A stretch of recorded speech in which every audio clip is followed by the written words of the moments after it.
Nós estamos lendo do Srimad Bhagavatam, com tradução e comentários, por sua divina graça, A.C. Bhaktivedanta Swami Prabhupada. Canto 1, capítulo 3, verso 6. Primeiramente, no começo da criação, havia os 4 filhos solteiros de Brahma, os Kumaras, que, estando sob voto de celibato, submeteram-se a rigorosas austeridades para a compreensão da verdade absoluta. Significado: a criação do mundo material é efetuada, mantida e então novamente aniquilada a certos intervalos. Assim, as criações têm diferentes nomes em termos dos tipos particulares de Brahma, o pai dos seres vivos na criação. Os Kumaras, como acima mencionado, apareceram na criação Kumara do mundo material. E para nos ensinar o processo de compreensão de Brahman, eles submeteram-se a um rigoroso tipo de ação disciplinar, como celibatários.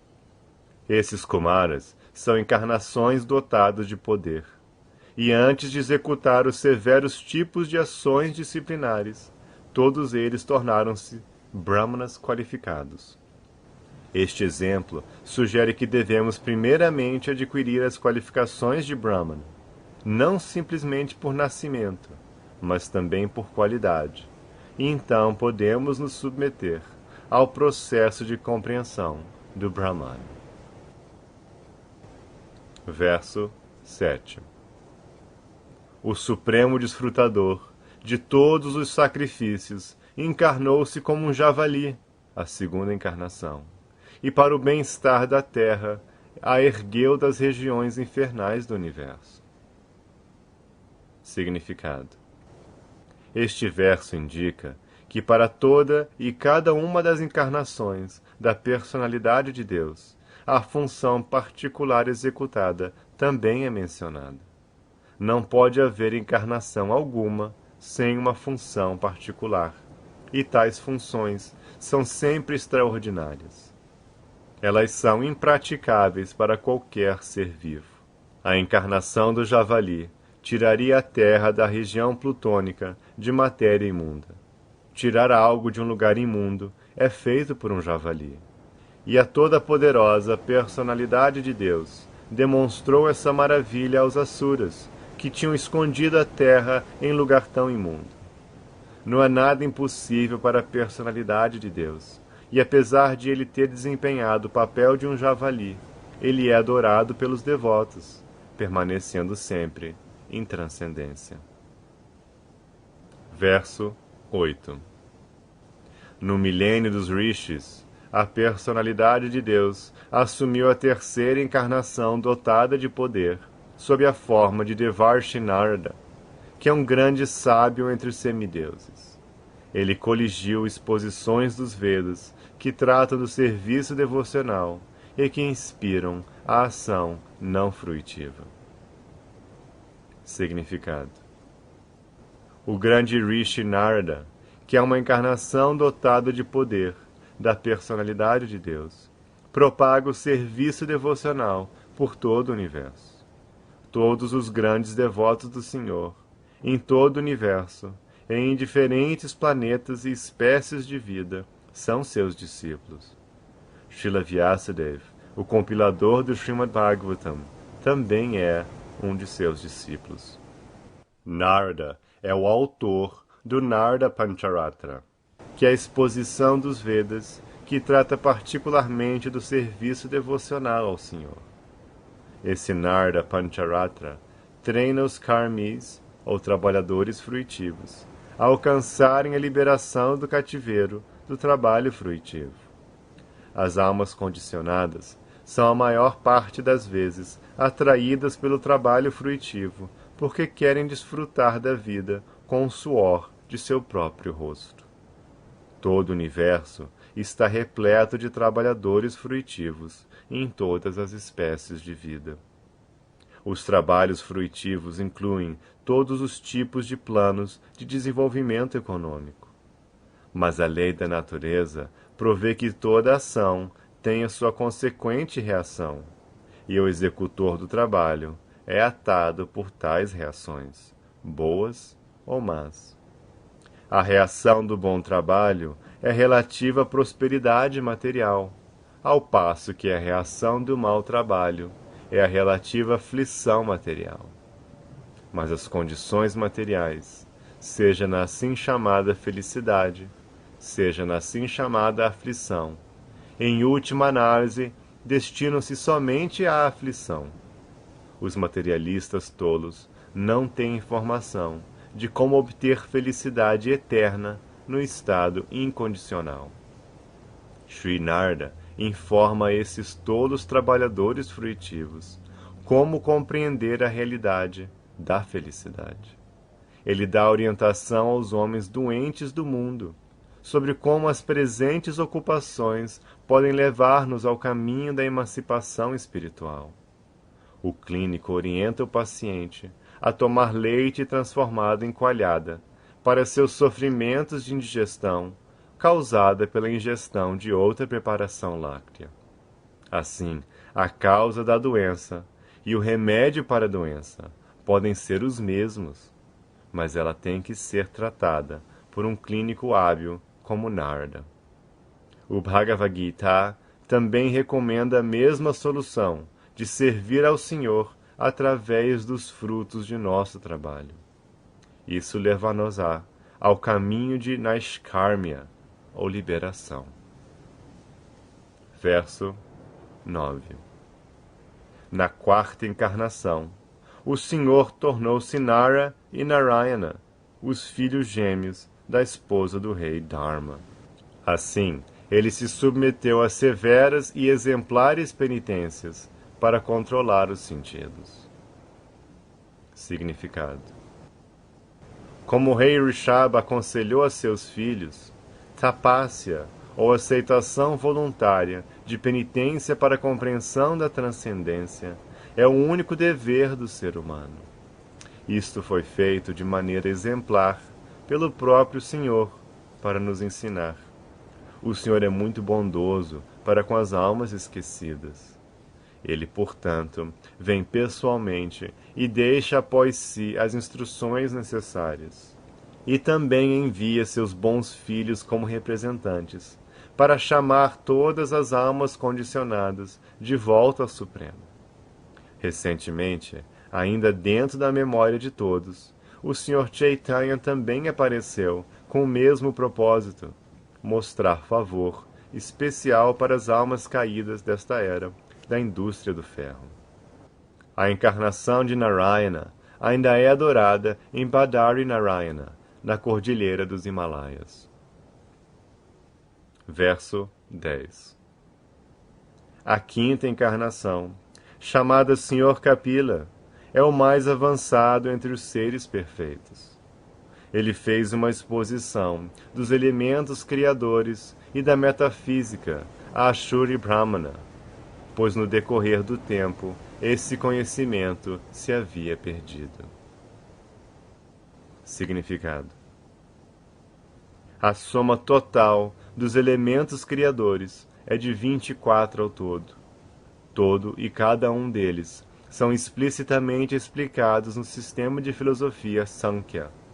A filosofia Sankhya é geralmente chamada de metafísica pelos acadêmicos europeus. O sentido etimológico de Sankhya é aquilo que explica muito lucidamente, através da análise dos elementos materiais. Isso foi feito, pela primeira vez, pelo Sr. Kapila, que é nomeado aqui como sendo o quinto na lista das encarnações. Verso 11. A sexta encarnação do Purusha foi o filho do sábio Atri. Ele nasceu do ventre de Nashuya, que orou por uma encarnação. Ele falou sobre o tema da transcendência a Alarka, Pralada e outros, Yadu, Haihaya, etc.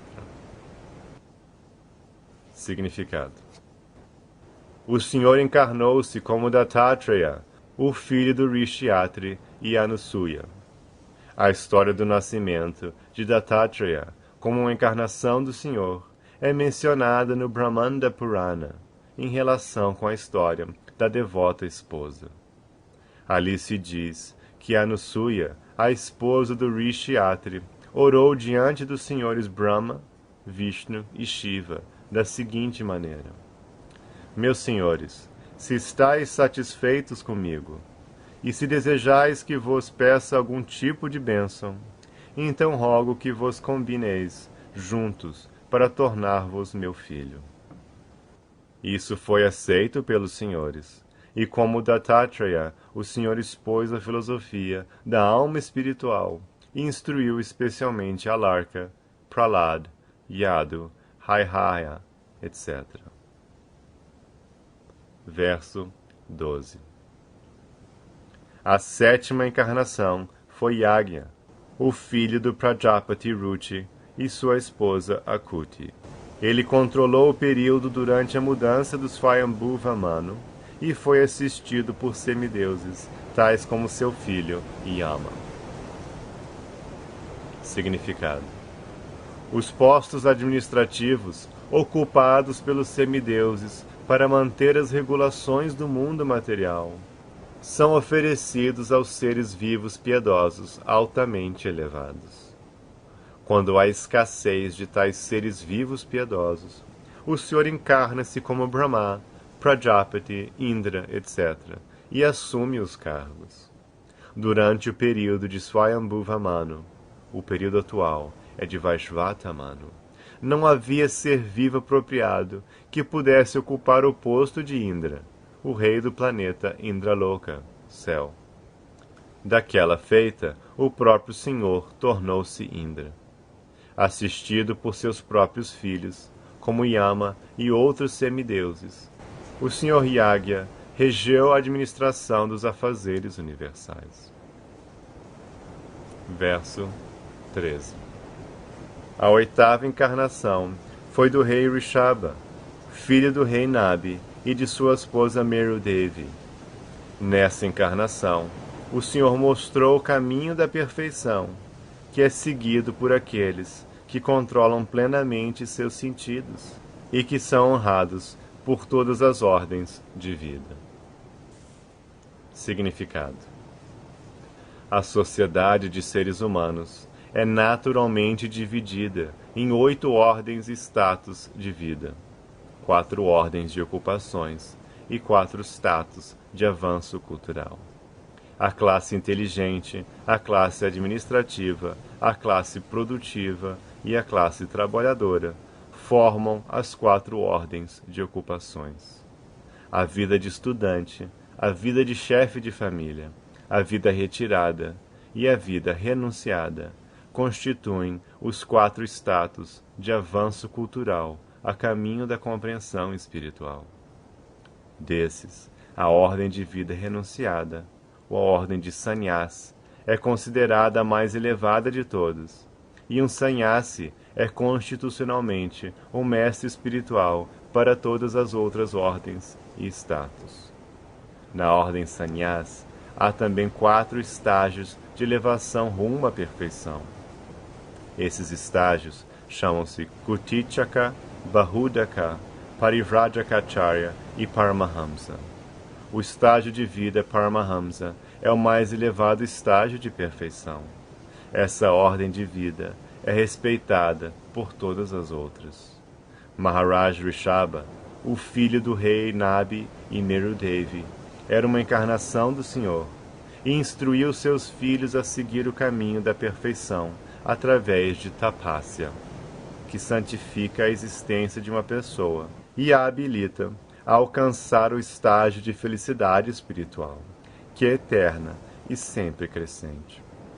Todo ser vivo está buscando felicidade, mas ninguém sabe onde se pode obter felicidade eterna e ilimitada. Homens tolos buscam prazer material dos sentidos como substitutivo para a verdadeira felicidade. Mas tais homens tolos se esquecem de que dita felicidade temporária, derivada dos prazeres dos sentidos, também é desfrutada por cães e porcos. Nenhum animal, pássaro ou besta é desprovido deste prazer dos sentidos.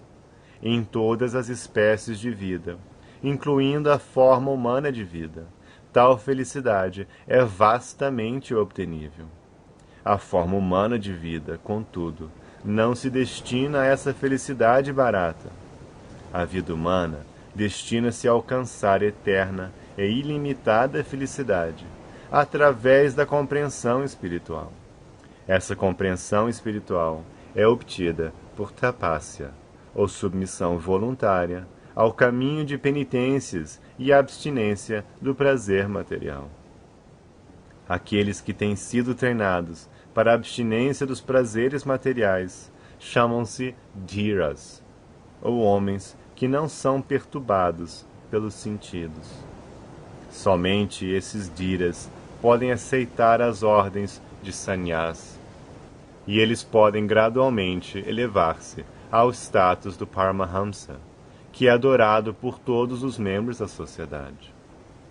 O rei Rishabha propagou esta missão, e na última fase de sua vida, isolou-se completamente das necessidades corpóreas materiais, que constitui um estágio raro que não pode ser imitado por homens tolos, mas que deve ser adorado por todos.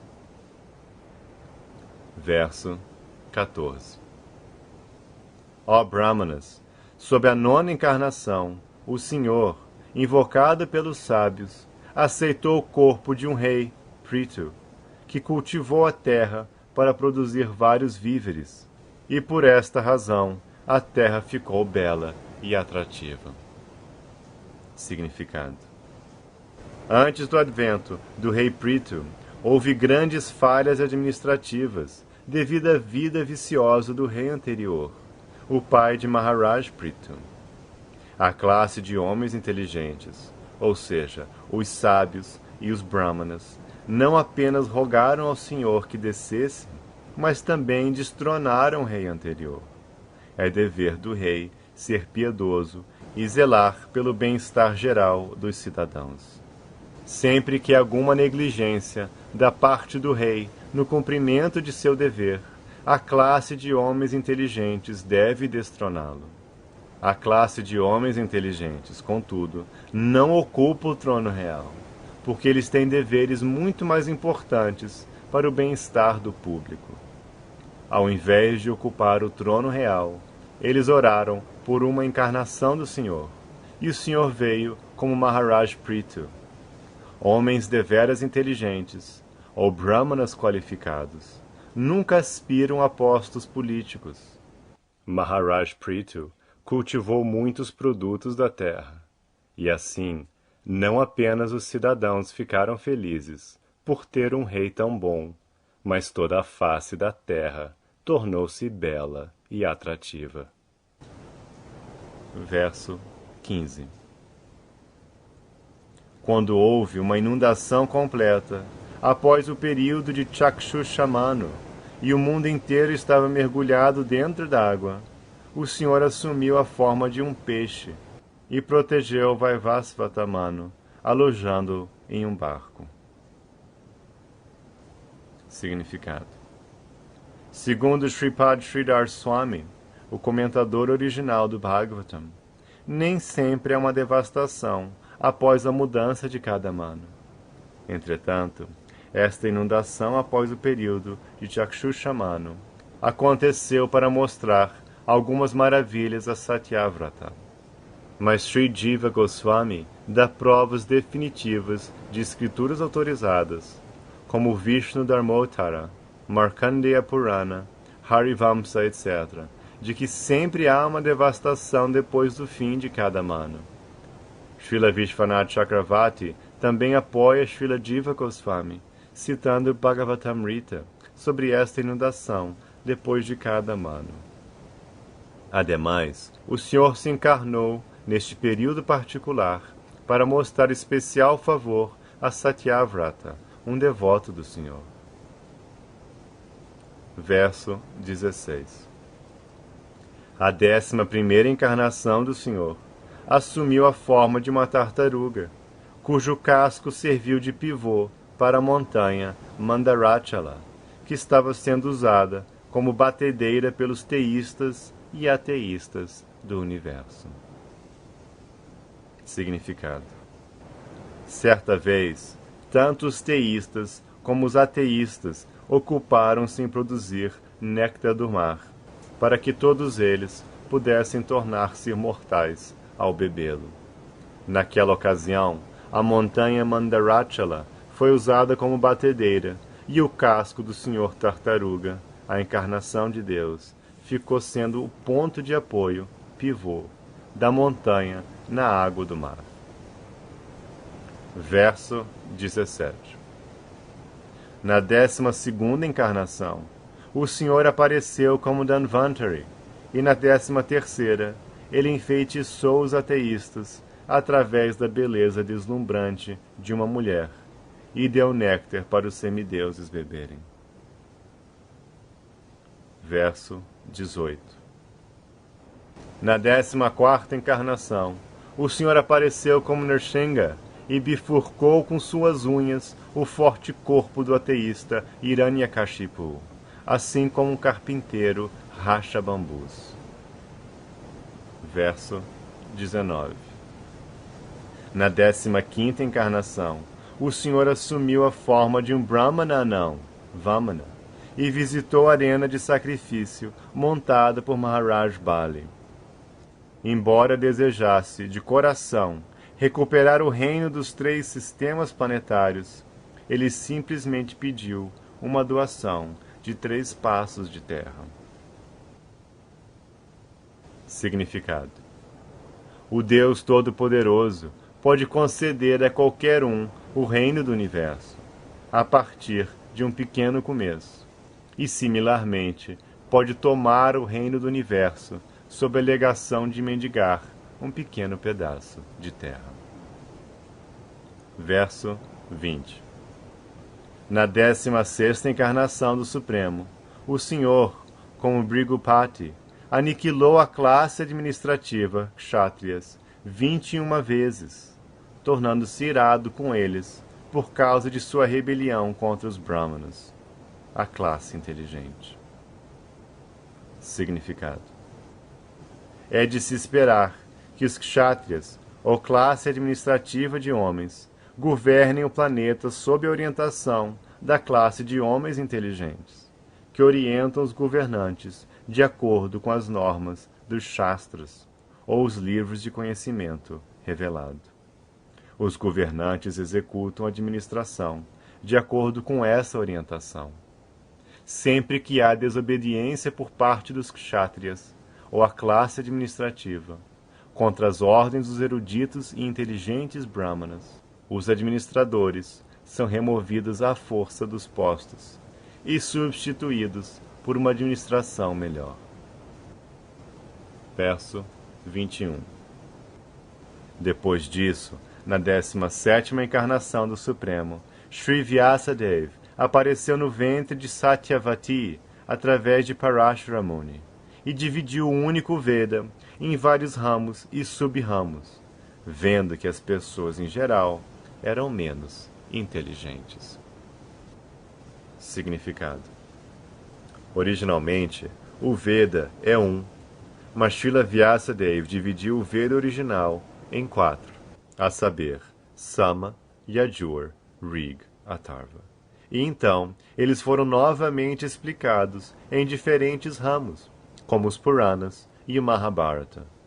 A linguagem e o tema védico são muito difíceis para homens comuns. Quem os entende são os Brahmanas altamente inteligentes e autorrealizados. Mas a atual era de Kali é cheia de homens ignorantes. Mesmo aqueles que nascem de um pai Brahmana são, na era atual, nada melhores que os Shudras.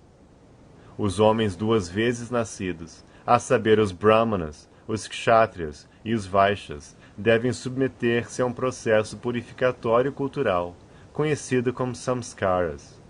Mas por causa da má influência da era atual, os assim chamados membros das famílias de Brahmanas e outras de ordem elevada já não são altamente cultos. Eles são chamados de Dvija Bandhus, ou amigos e membros familiares dos duas vezes nascidos.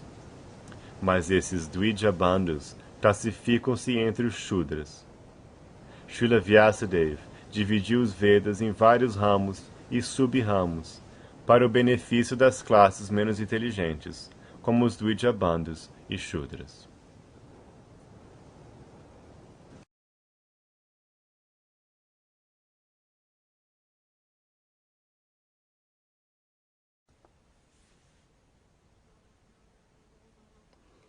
Nós estamos lendo do Srimad Bhagavatam, com tradução e comentários, por sua divina graça, A.C. Bhaktivedanta Swami Prabhupada. Canto 1, capítulo 3, verso 22.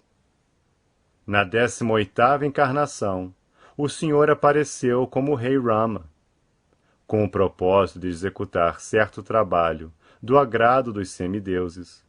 Ele manifestou poderes sobre-humanos ao controlar o Oceano Índico e ao matar o ateísta rei Ravana, que estava de outro lado do mar. Significado: a personalidade de Deus, Sri Rama, assumiu a forma de um ser humano e apareceu na Terra com o propósito de fazer certo trabalho do agrado dos semideuses, ou as personalidades administrativas, para manter a ordem do universo. Às vezes, grandes demônios e ateístas, como Ravana, Hiranyakashipu e muitos outros, tornam-se sobremaneira famosos devido ao avanço da civilização material, com a ajuda da ciência material e outras atividades, dentro de um espírito de desafio à ordem estabelecida do Senhor.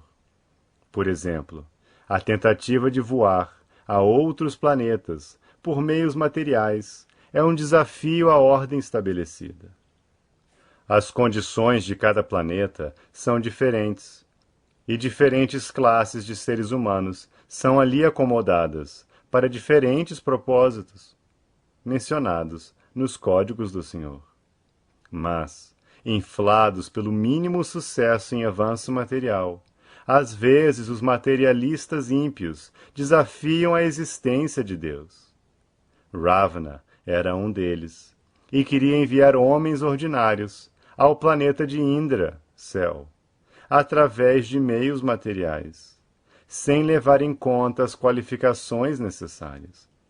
Ele queria construir uma escadaria que chegasse diretamente ao planeta celestial, para que as pessoas não precisassem submeter-se à rotina de trabalho piedoso necessária para entrar naquele planeta.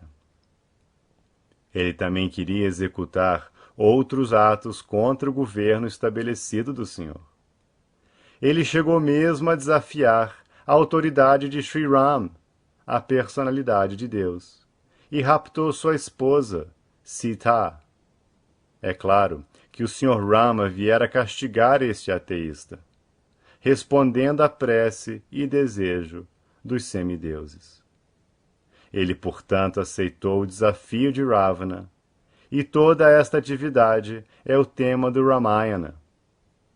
Porque o Sr. Ramachandra era a personalidade de Deus, ele manifestou atividades sobre-humanas, que nenhum ser humano, incluindo o materialmente avançado Ravana, poderia executar. O Sr. Ramachandra abriu uma estrada real no Oceano Índico, com pedras que flutuavam na água. Os cientistas modernos têm pesquisado na área da antigravidade, mas não foram capazes de produzir antigravidade em lugar algum. Mas, porque a antigravidade é uma criação do Senhor, pela qual ele pode fazer planetas gigantescos voarem e flutuarem no ar, ele fez com que as pedras, mesmo nessa terra, ficassem sem peso, e preparou uma ponte de pedras no mar, sem nenhum pilar de apoio. Esta é a manifestação do poder de Deus. Verso 23. Na 19ª e 20ª encarnações, o Senhor adveio como o Senhor Balarama e o Senhor Krishna, na família de Vrishni, a dinastia Yadu. E, fazendo-o, ele removeu o fardo do mundo. Significado. A menção específica da palavra Bhagavan neste verso indica que Balarama e Krishna são formas originais do Senhor. Isso será explicado mais detalhadamente adiante. O Senhor Krishna não é uma encarnação do Purusha, como aprendemos no começo deste capítulo. Ele é diretamente a personalidade de Deus original, e Balarama é a primeira manifestação plenária do Senhor. De Baladeva, a primeira falange de expansões plenárias, Vasudeva, Sankarsana, Aniruddha e Pradyumna, expande-se. O Senhor Sri Krishna é Vasudeva e Baladeva é Sankarsana. Verso 24.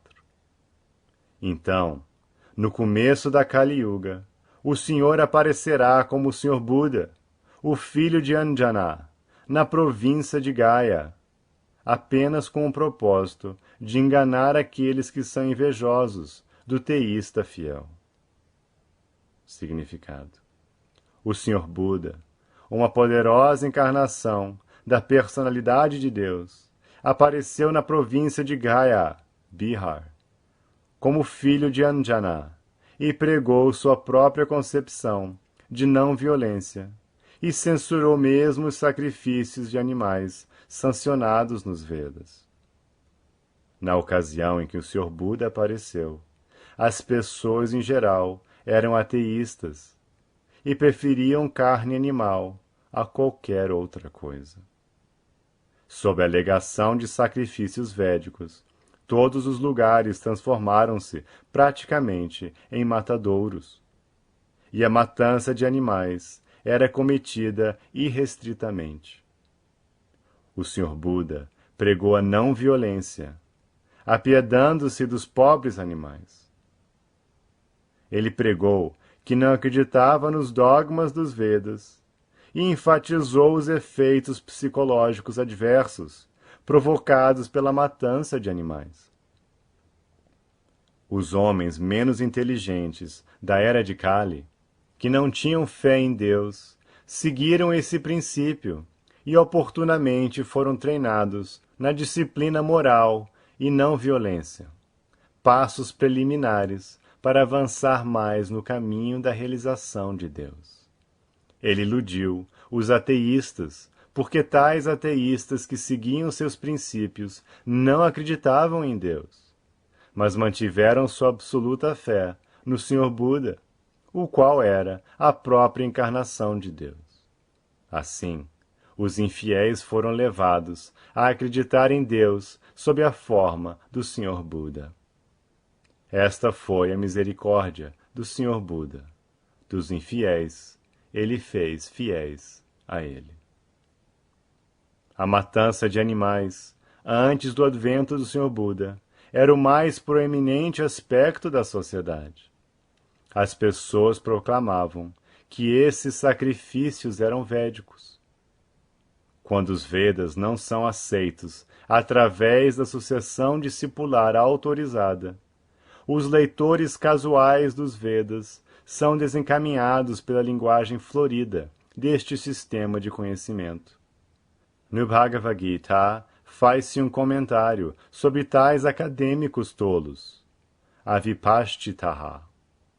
Os acadêmicos tolos da literatura védica, que não se importam de receber a mensagem transcendental através de fontes transcendentais autorrealizadas, em sucessão discipular, certamente serão confundidos. Para eles, as cerimônias ritualísticas são consideradas como o máximo de tudo. Eles não têm profundidade de conhecimento. Segundo Bhagavad Gita 15:15, Vedaischa sarver aham eva vedya. Todo o sistema dos Vedas é para levar-nos gradualmente ao caminho do Senhor Supremo. Todo o tema da literatura védica destina-se ao conhecimento do Senhor Supremo, da alma individual, da situação cósmica e da relação entre todos esses itens. Quando a relação é conhecida, a função relativa se inicia, e como resultado de tal função, a meta última da vida, ou seja, voltar ao Supremo, ocorre da maneira mais fácil. Desafortunadamente, acadêmicos desautorizados dos Vedas cativam-se apenas pelas cerimônias purificatórias, o que faz com que o progresso natural seja obstruído. Para essas pessoas confusas, de propensão ateísta, o Senhor Buda é o emblema do teísmo. Portanto, ele quis, em primeiro lugar, sustar o hábito de matança de animais. Os matadores de animais são elementos perigosos no caminho de volta ao Supremo. Há dois tipos de matadores de animais. A alma é às vezes chamada de um animal ou ser vivo. Portanto, tanto o matador de animais quanto aqueles que perderam sua identidade como alma são matadores de animais. Maharaj Parikshit disse que somente o matador de animais não pode saborear a mensagem transcendental do Senhor Supremo. Portanto, se por acaso as pessoas forem educadas no caminho do Supremo, antes de mais nada, elas terão que aprender a parar o processo de matança de animais, como se mencionou acima.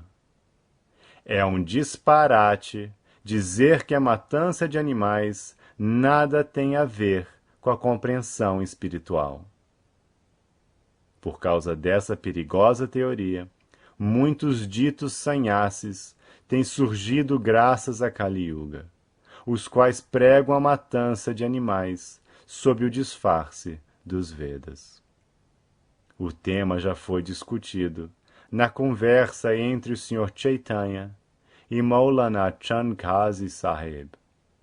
O sacrifício animal, como se estabelece nos Vedas, é diferente da irrestrita matança de animais nos matadouros, porque os asuras, ou os assim chamados acadêmicos das literaturas védicas, apontam a evidência da matança de animais nos Vedas, o Sr. Buda negou superficialmente a autoridade dos Vedas.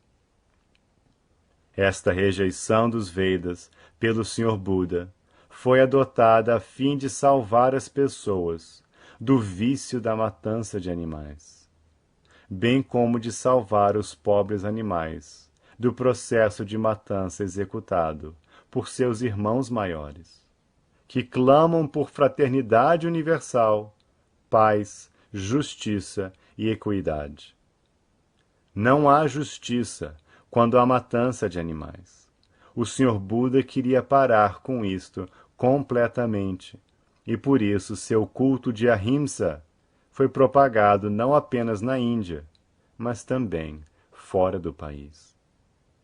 Tecnicamente, a filosofia do Sr. Buda é chamada de ateísta, porque não há aceitação do Senhor Supremo, e porque este sistema de filosofia negou a autoridade dos Vedas.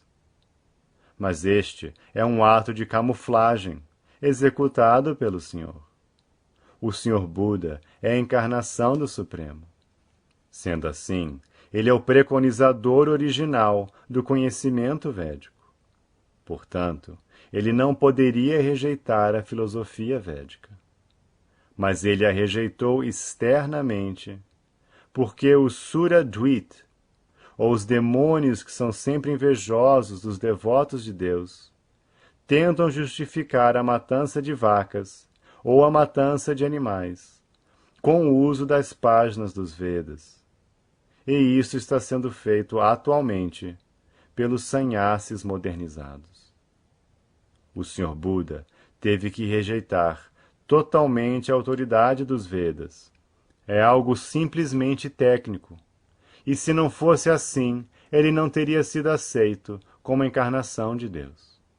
Nem teria ele sido adorado nas canções transcendentais do poeta Jayadeva, que é um Acharya Vaishnava. O Sr. Buda pregou os princípios preliminares dos Vedas, de maneira apropriada para aquela época. Assim também o fez Sankaracharya, para estabelecer a autoridade dos Vedas. Portanto, tanto o Sr. Buda quanto Acharya Shankara prepararam o caminho para o teísmo, e os Acharyas Vaishnavas, especificamente o Sr. Sri Chaitanya Mahaprabhu, indicaram para as pessoas o caminho da realização de volta ao Supremo. Ficamos contentes de saber que as pessoas estão se interessando no movimento de não violência do Sr. Buda. Mas irão elas levar o assunto bastante a sério e fecharão totalmente os matadouros de animais? Caso contrário, o culto de Ahimsa perde o sentido. O Srimad Bhagavatam foi composto precisamente antes do começo da Era de Kali, cerca de 5.000 anos atrás. E o Sr. Buda apareceu cerca de 2.600 anos atrás. Portanto, o Sr. Buda está predito no Srimad Bhagavatam. Essa é a palavra autorizada desta luminosa escritura. Há muitas profecias assim, e elas estão sendo cumpridas uma após outra. Elas indicarão a posição concreta do Srimad Bhagavatam, que não tem nenhum vestígio de erro, ilusão, engano e imperfeição, que são os 4 defeitos das almas condicionadas. As almas liberadas estão acima desses defeitos. Portanto, elas podem ver e predizer coisas que estão por acontecer em distantes datas futuras. Verso 25. Depois disso, na conjunção das 2 yugas, o Senhor da criação nascerá como encarnação Kalki e tornar-se-á o filho de Vishnu Yasha. Nessa altura, os governantes da terra terão degenerado em saqueadores. Significado. Aqui está outra predição do advento do Sr. Kalki, a encarnação de Deus. Ele aparecerá no conjunto das 2 yugas, a saber, no fim da Kali Yuga, com o começo da Satya Yuga, o ciclo de 4 yugas, a saber, Satya, Treta, Dwapara e Kali, gira como os meses do calendário. A atual Kali Yuga dura 432.000 anos, dos quais passamos apenas 5.000 anos após a batalha de Kurukshetra e o fim do regime do rei Parikshit. Desse modo, restam passar ainda 427.000 anos. Portanto, ao final desse período, a encarnação de Kalki surgirá, como se prediz no Srimad Bhagavatam. O nome de seu pai, Vishnu Yasha, um Brahmana erudito, e a aldeia Shambhala também são mencionados. Como se mencionou acima, todas essas profecias provarão serem verdadeiras em ordem cronológica. Esta é a autoridade do Srimad Bhagavatam. Verso 26. Ó Brahmanas, as encarnações do Senhor são inumeráveis, como regatos fluindo de inexoráveis fontes de água. Significado. A lista de encarnações da personalidade de Deus aqui apresentada não é completa. É apenas uma visão parcial de todas as encarnações.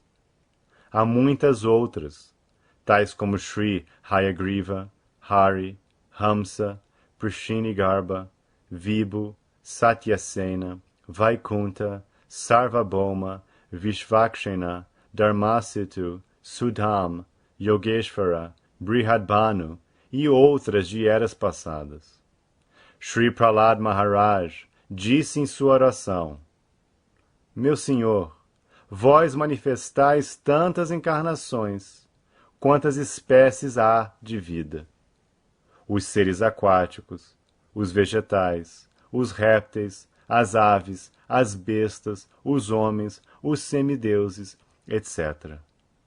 Apenas para a manutenção dos fiéis e aniquilação dos infiéis. Vós advindes dessa forma, de acordo com a necessidade das diferentes yugas. Na Kali Yuga, encarnastes disfarçado em devoto. Esta encarnação do Senhor, na Kali Yuga, é o Senhor Chaitanya Mahaprabhu. Há muitas outras passagens, tanto no Bhagavatam quanto em outras escrituras, nas quais a encarnação do Senhor, como Sri Chaitanya Mahaprabhu, é explicitamente mencionada. No Brahma Samhita também está dito, indiretamente, que embora haja muitas encarnações do Senhor, tais como Rama, Nrsimha, Varaha, Matsya, Kurma e muitas outras, o próprio Senhor às vezes se encarna em pessoa. O Senhor Krishna e o Senhor Sri Chaitanya Mahaprabhu não são, portanto, encarnações, mas a fonte original de todas as outras encarnações. Isto será claramente explicado no próximo shloka. Desse modo, o Senhor é a fonte inexaurível de inumeráveis encarnações, que nem sempre são mencionadas. Mas tais encarnações distinguem-se por feitos extraordinários específicos, os quais não podem ser executados por nenhum ser vivo. Este é o teste geral para identificar uma encarnação do Senhor, direta e indiretamente dotada de poder. Algumas encarnações mencionadas acima são quase porções plenárias. Por exemplo, os Kumaras são investidos com conhecimento transcendental. Sri Narada é dotado de poder com serviço devocional. Maharaj Prithu é uma encarnação investida de poder com função executiva. A encarnação Matsya é diretamente uma porção plenária. Assim, as inumeráveis encarnações do Senhor manifestam-se constantemente em todos os universos, sem cessar, assim como a água flui constantemente das cachoeiras. Verso 27. Todos os rishis, manos, semideuses e descendentes de Manu, que são especificamente poderosos, são porções plenárias das porções plenárias do Senhor. Nestes, incluem-se também os Prajapatis. Significado: aqueles que são comparativamente menos poderosos chamam-se Vibhuti, e aqueles que são comparativamente mais poderosos chamam-se encarnações Avesha. Verso 28. Todas as encarnações acima mencionadas são ou porções plenárias, ou porções das porções plenárias do Senhor. Mas o Senhor Sri Krishna é a personalidade de Deus original. Todas elas aparecem nos planetas sempre que há um distúrbio criado pelos ateístas. O Senhor encarna para proteger os teístas. Significado: nesta estrofe particular, o Senhor Sri Krishna, a personalidade de Deus, distingue-se de outras encarnações. Ele é classificado entre os avataras, encarnações, devido a que, por sua misericórdia sem causa, o Senhor desce de sua morada transcendental. Avatara significa aquele que desce. todas as encarnações do Senhor, incluindo o próprio Senhor, descem aos diferentes planetas do mundo material, bem como em diferentes espécies de vida, para cumprir missões particulares. Às vezes, ele vem em pessoa, e às vezes suas diferentes porções plenárias, ou parte das porções plenárias, ou suas porções diferenciadas direta e indiretamente dotadas de poder por ele, descem a este mundo material para executar certas funções específicas. Originalmente, o Senhor é pleno de todas as opulências, de toda a coragem, toda a fama, toda a beleza, todo o conhecimento e toda a renúncia. Observe-se que, quando elas são parcialmente manifestadas através das porções plenárias, ou parte das porções plenárias, certas manifestações de seus diferentes poderes são requeridas para aquelas funções particulares. Quando se instalam pequenas lâmpadas elétricas num cômodo, isso não significa que a central elétrica esteja limitada pelas pequenas lâmpadas. A mesma central elétrica pode suprir corrente para operar motores industriais em larga escala, com maiores volts. Analogamente, as encarnações do Senhor exibem poderes limitados de acordo com a quantidade de poder necessária na ocasião particular. Por exemplo, o Sr. Parashuram e o Sr. Nrsinga manifestaram incomum opulência ao matar os kshatriyas desobedientes 21 vezes e ao matar o poderosíssimo ateísta Hiranyakashipu. Hiranyakashipu era tão poderoso que mesmo os semideuses em outros planetas costumavam tremer simplesmente pelo franzir desfavorável de suas sobrancelhas. Estando os semideuses no nível superior de existência material, eles excedem muitas e muitas vezes o mais bem situado ser humano, em duração de vida, beleza, riqueza, parafernália e em todos os outros aspectos. Mesmo assim, eles temiam Hiranyakashipu. Assim, podemos simplesmente imaginar quão poderoso era Hiranyakashipu neste mundo material. Mas mesmo Hiranyakashipu foi feito em pedacinhos pelas garras do Sr. Nrsinga. Isto significa que qualquer pessoa materialmente poderosa não pode resistir à força das garras do Senhor. Da mesma forma, Jamadagnya demonstrou o poder do Senhor ao matar todos os reis desobedientes, poderosamente situados em seus respectivos estados. A encarnação investida de poder do Senhor, Narada, e a encarnação plenária, Varaha, bem como o Senhor Buda, indiretamente dotado de poder, criaram fé nas massas. As encarnações de Rama e Dhanvantari revelaram sua fama, e Balaram, Mohini e Vamana mostraram sua beleza. Dattatreya, Matsya, Kumara e Kapila demonstraram seu conhecimento transcendental. Nara e Narayana Rishis manifestaram sua renúncia. Desse modo, todas as diferentes encarnações do Senhor manifestaram, direta ou indiretamente, diversos aspectos. Mas o Senhor Krishna, o Senhor primordial, revelou os aspectos completos do Supremo, e desta maneira se confirma que ele é a fonte de todas as outras encarnações. E o mais extraordinário aspecto revelado pelo Senhor Sri Krishna foi a manifestação energética interna de seus passatempos com as vaqueirinhas.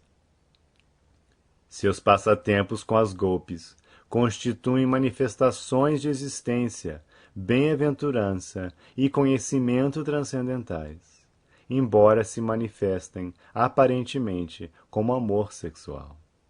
A atração específica de seus passatempos com as golpes não deve de forma alguma ser mal entendida. O Bhagavatam relata esses passatempos transcendentais no 10º canto. E, a fim de chegar à posição de entender a natureza transcendental dos passatempos do Sr. Krishna com as golpes, o Bhagavatam promove gradualmente o estudante, através dos 9 outros cantos. De acordo com a afirmação de Srila Jiva Goswami, conforme fontes autorizadas, o Sr. Krishna é a fonte de todas as outras encarnações. Não é que o Sr. Krishna tem alguma fonte de encarnação.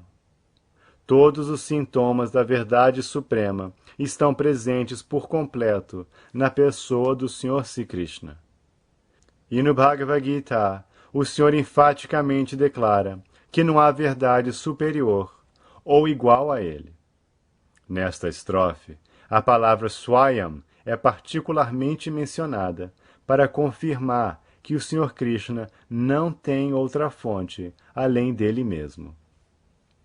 Embora, em outras passagens, as encarnações sejam descritas como Bhagavan, por causa de suas funções específicas, em nenhuma parte se declara que elas são a personalidade suprema. Nesta estrofe, a palavra Swayam significa a supremacia como Suman Bonum. O Suman Bonum, Krishna, é único e incomparável. Ele mesmo se expande em várias partes, porções e partículas, como Swayam Rupa, Swayam Prakash, Tadekatma, Prabhav, Vaibhav, Vilas, Avatara, Avesha e Jivas, todas providas de inumeráveis energias, adequadas às respectivas pessoas e personalidades. Os acadêmicos eruditos, em temas transcendentais, analisam cuidadosamente o Suman Bonum Krishna como tendo 64 atributos principais. Todas as expansões ou categorias do Senhor possuem apenas alguma porcentagem desses atributos. Mas Sri Krishna é o possuidor de 100% dos atributos. E suas expansões pessoais, tais como Swayam Prakash, Tadekatma, até as categorias dos avataras, que são todos Vishnu Tattvas, possuem até 93% desses atributos transcendentais. O Sr. Shiva, que nem é avatara, nem avesha, nem intermediário entre esses, possui quase 84% dos atributos. Mas as divas, ou seres vivos individuais, em diferentes status de vida, possuem no máximo 78% dos atributos. No estado condicionado de existência material, o ser vivo possui esses atributos em quantidade muito diminuta, variando de acordo com a vida piedosa do ser vivo. O mais perfeito entre os seres vivos é Brahma, o supremo administrador de um universo. Ele possui por completo 78% dos atributos. Todos os outros semideuses têm os mesmos atributos em menor quantidade, ao passo que os seres humanos possuem os atributos em quantidade muito diminuta. O padrão de perfeição para um ser humano é desenvolver esses atributos plenamente até 78%. O ser vivo jamais poderá possuir atributos como Shiva, Vishnu ou o Sr. Krishna. Um ser vivo pode tornar-se divino, desenvolvendo em plenitude 78% de atributos transcendentais. Porém, jamais poderá tornar-se um Deus como Shiva, Vishnu ou Krishna. Ele pode tornar-se um Brahma no devido tempo. Os seres vivos, divinos, que são habitantes dos planetas do céu espiritual, são companheiros eternos de Deus em diferentes planetas espirituais, chamado Haridam e Maheshdam. A morada do Senhor Krishna, acima de todos os planetas espirituais, chama-se Krishnaloka, ou Goloka Vrindavan, e os seres vivos perfeitos, desenvolvendo em plenitude 78% dos atributos acima mencionados, podem entrar no planeta de Krishnaloka após deixar este corpo material.